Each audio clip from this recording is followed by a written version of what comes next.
சம்மர்லேருந்து நம்ம ஸ்கின்னை ப்ரொடெக்ட் பண்ணி நம்ம ஸ்கின்னை நல்லா ஒயிட்டனாகவும் பிரைட்டனாகவும் கூலிங்காகவும் வச்சுருக்கிறதுக்கு ஒரு ஃபேஸ் மாஸ்க் தான் பார்க்க போகிறோம். அதுக்கு வெந்தயம் ஒரு 5 ஸ்பூன் எடுத்து ஓவர் நைட் ஊற வச்சுக்கலாம். ஊறின வெந்தயத்தை ஒரு மிக்ஸி ஜாருக்கு மாற்றி நல்லா ஃபைனாக அரைச்சிக்கலாம்.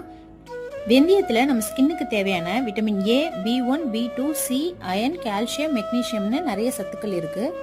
அது மட்டும் இல்லாமல் வெந்தயத்தில் உள்ள ஆன்டி ஏஜிங் ப்ராப்பர்ட்டிஸ் நம்ம ஸ்கின்னில் உள்ள ரிங்கிள்ஸை சரி பண்ணி நமக்கு ஒரு யங் லுக்கை தரும். இப்போ நம்ம ஃபைனாக அரைச்ச வெந்தயத்தில் சாண்டில்வுட் ஆயில் ஃபியூ ட்ராப் சேர்த்துக்கலாம். உங்கள்கிட்ட இல்லைன்னா ஆல்மண்ட் ஆயில் இல்லை ஆலிவ் ஆயில் ரெண்டுத்தில் ஏதாவது ஒன்று சேர்த்துக்கோங்க. இதை நல்லா மிக்ஸ் பண்ணி விட்டுட்டு இன்னைக்கு நமக்கு தேவையான அளவு மட்டும் எடுத்து அதில் ரா மில்க் சேர்த்து நல்லா மிக்ஸ் பண்ணிக்கலாம். ரா மில்க் நம்ம ஸ்கின்ல உள்ள எல்லா டேட்டையுமே க்ளீன் பண்ணி நம்ம ஸ்கின்னுக்கு ஒரு க்ளோயிங் கொடுக்கும். இதை 3 days உங்கள் ஃபேஸில் அப்ளை பண்ணி 20 minutes கழித்து வாஷ் பண்ணிட்டு வந்தீங்கன்னா உங்கள் ஃபேஸ் நல்லா பிரைட்டனாகவும் யங் லுக்காகவும் கூலிங்காகவும் இருக்கும். ட்ரை பண்ணி பாருங்கள்.